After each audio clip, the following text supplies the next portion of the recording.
Chapter 10. And back again. As I crawl through the window, I enjoy the rush of icy air against my cheeks. We did it, I whisper, climbing to my feet. With the full moon and the stars, it's lighter out here than it was in the basement.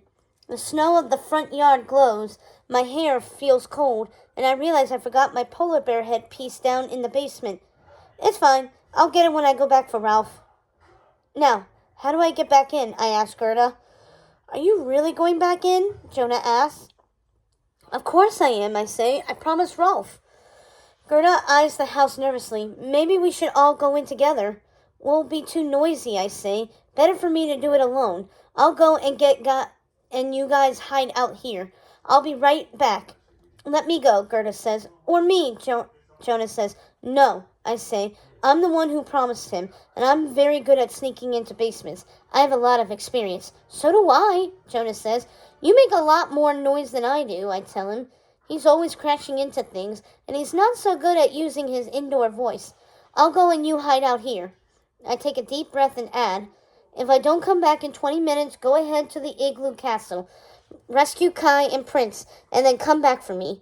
Jonah crosses his arms. No way. I'm not leaving you. We're staying, Gerda says firmly. Jarg. I shake my head. It can't just be about Jarg. We have to be strategic. I try to sound brave, even though I don't want to be separated from Jonah. I need to protect him, after all. Even though I trust Gerda, the idea of leaving my little brother makes me feel queasy. Gerda and Jonah shakes their heads. I sigh, but I'm secretly glad. Okay, then wait for me. If I'm not back in 20 minutes, one of you can come in after me. Then we'll all go together, okay? Gerda nods. Jonah checks his Spider-Man watch to see the time. I give Jonah a quick, tight hug just in case. It takes him a few extra seconds to let go. Be back in a sec, I say, sounding extra chirpy. Gerda and Jonah wave. Go, Jarg, go! Gerda yells.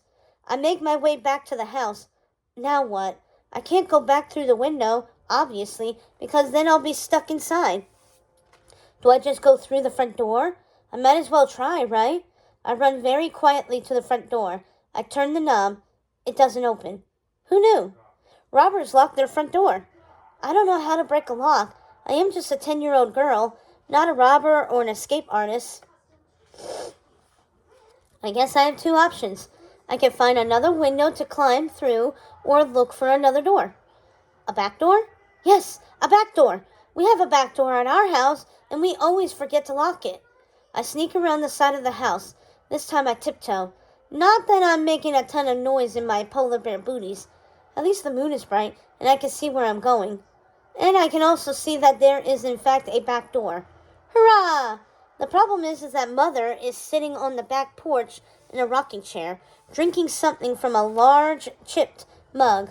Hot chocolate, probably. Of course she gets to drink as much as much hot chocolate as she wants. I bet she even gets marshmallows. Why is she still up? I hide behind a tree. I guess I have to just wait it out. Mother's not going to sleep outside. Eventually she'll finish her drink and go inside, and when she does, that's when I'll make my move. Yes, that's the plan. She'll probably slurp it down and be done in a minute or two. She takes another sip. A slow one. Another one. Mother is the slowest drinker of all time. What feels like 10 minutes later, Mother finally takes the last sip. She stands up and stretches her arms over her head. Her one good eye seems to glance over to where I am, but then she turns and disappears inside. Phew. I wait 2 extra minutes just to be safe, and then sneak over to the back door. Did she lock it? That's the $1,000,000 question. I turn the handle. I hold my breath. It turns. The door opens. Yay! Wow, I really have to remind Mom and Dad to lock our back door at home, huh? A crazy person could break in. I slowly open the door. The house is pitch black. How will I know where the basement is? I hear a low voice and freeze. They're never coming back. I'm going to be stuck here forever, all alone. I'll never see my herd again.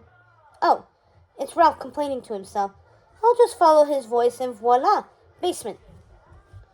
I tiptoe over until I am standing in front of the basement door. Mommy, can you help me put my clothes on? I tiptoe over until I am standing in front of the basement door. Jarg, Ralph is saying. Ha! Jag took off and left R to rot. Now all I have to do is unlock the door and go down the stairs. Abby to the rescue! The door has one of those locks that pops when you turn the handle. I start to twist the handle and it easily turns. Did the lock pop and I not hear it? I crack open the door.